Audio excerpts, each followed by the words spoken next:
गेली 12 महिन्यापासून मराठा समाजाला ओबीसीतून आरक्षण मिळावे म्हणून जरांगे पाटील यांनी आंदोलन केली आहेत, परंतु त्यांच्या मागण्या मान्य झाल्या नाहीत. म्हणून त्यांनी पुन्हा सरकारला इशारा दिला होता व आज दिनांक 25 जानेवारी 2025 रोजी आपले आमरण उपोषण सुरू केलेले आहे. संघर्ष योद्धा जरांगे पाटील यांच्या खांद्याला खांदा लावून बार्शीतील मराठा आरक्षण योद्धा आनंद काशिद यांनी देखील आजपासून अमर उपोषणाला सुरुवात केली आहे. गेल्या वर्षभरात मराठा समाजाला ओबीसीतून आरक्षण मिळावे म्हणून आनंद काशिद यांनी आमरण उपोषणाला बसण्याच्या अगोदर तहसील कार्यालयासमोर आंघोळ तर कधी दंडवत घेऊन आपल्या उपोषणाला सुरुवात केलेली आहे.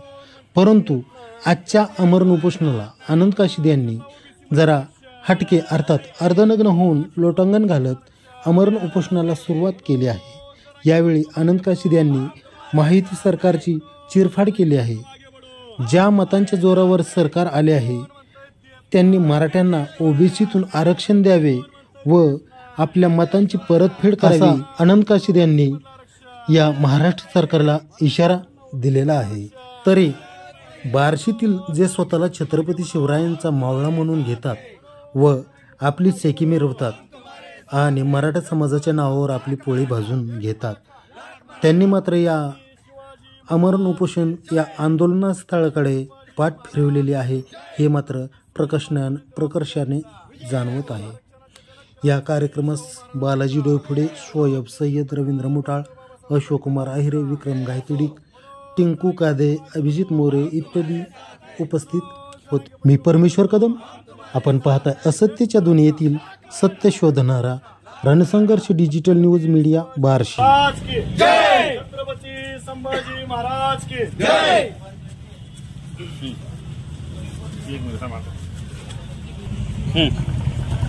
जय जिजाऊ, जय शिवराय. मराठा समाजाला ओबीसी मधलं आरक्षण मिळावं याकरिता मागील वर्षी 2024 साली 26 जानेवारीला मराठा समाज नवी मुंबई वाशी या ठिकाणी कोट्यावधीच्या संख्येनं एकत्र जमला होता.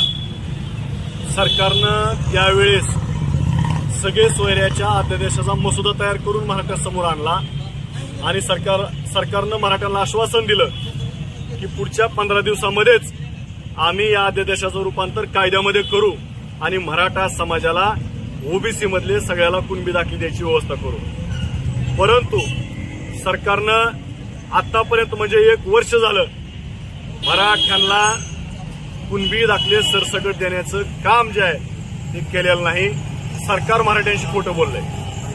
यावेळेस असणारे मुख्यमंत्री एकनाथ शिंदे साहेब, आताचे उपमुख्यमंत्री असणारे आहेत ते, आणि त्यावेळेस असणारे उपमुख्यमंत्री देवेंद्र फडणवीस साहेब आता मुख्यमंत्री झालेत.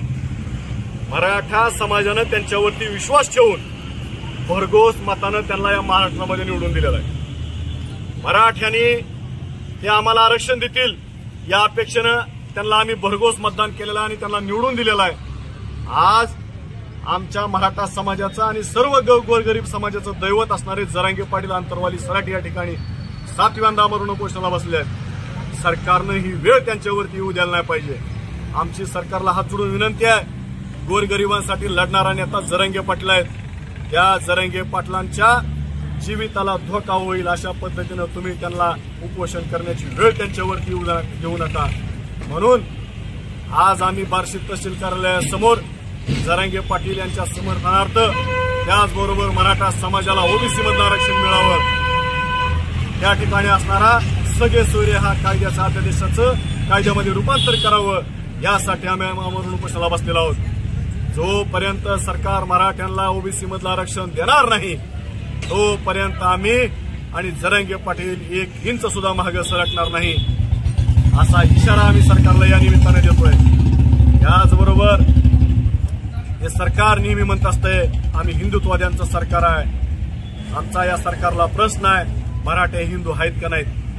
जर मराठे हिंदू असतील तर त्यांना आरक्षण तुम्ही का देत नाहीत असा प्रश्न सुद्धा आम्ही या बार्शीतून जरांगे पाटलांच्या माध्यमातून विचारत आहोत. याचबरोबर आमची सरकारला एक विनंती आहे की तुम्ही सातत्यानं शाहू फुले आंबेडकरांचा, शिवाजी महाराजांचा महाराष्ट्र आणि आम्ही सरकार त्या विचारानं चालवत असं तुम्ही म्हणताय.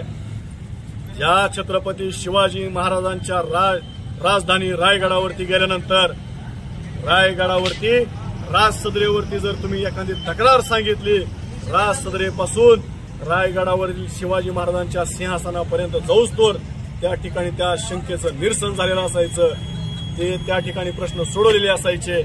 परंतु अशा कोणत्याही प्रकारचं काम या सरकारनं केलेलं नाही.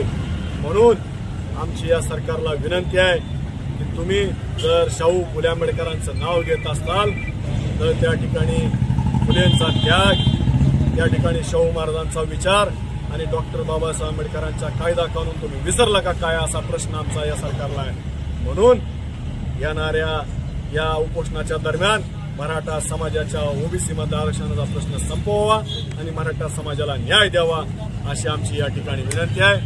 जय जिजाऊ, जय शिवराय.